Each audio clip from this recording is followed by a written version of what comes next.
Matthew 16. The Pharisees and Sadducees came to Jesus and tried to test him by asking for a sign from heaven. He told them, "If the sky is red in the evening, you say the weather will be good. But if the sky is red and gloomy in the morning, you say it is going to rain. You can tell what the weather will be like by looking at the sky, but you don't understand what is happening now. You want a sign because you are evil and won't believe. But the only sign you will be given is what happened to Jonah." Then Jesus left. The disciples had forgotten to bring any bread when they crossed the lake. Jesus then warned them, "Watch out. Guard against the yeast of the Pharisees and Sadducees." The disciples talked this over and said to each other, "He must be saying this because we didn't bring along any bread." Jesus knew what they were thinking and said, "You surely don't have much faith. Why are you talking about not having any bread? Don't you understand? Have you forgotten about the 5,000 people and all those baskets of leftovers from just 5 loaves of bread? And what about the 4,000 people and all those baskets of leftovers from only 7 loaves of bread?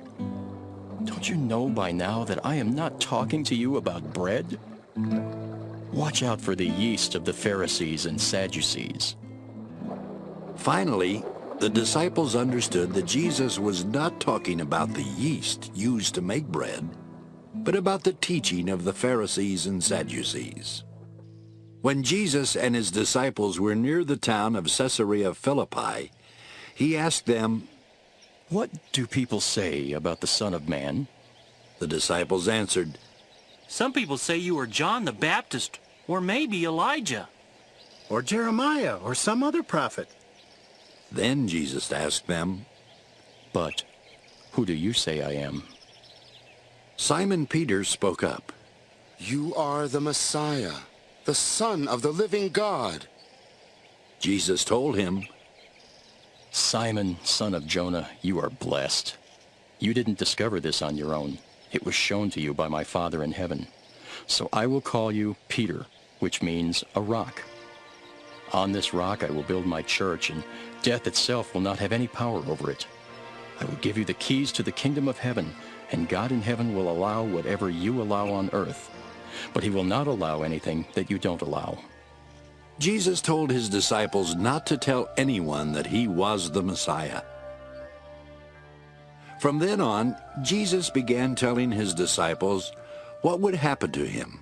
He said, "I must go to Jerusalem. There the nation's leaders, the chief priests, and the teachers of the law of Moses will make me suffer terribly.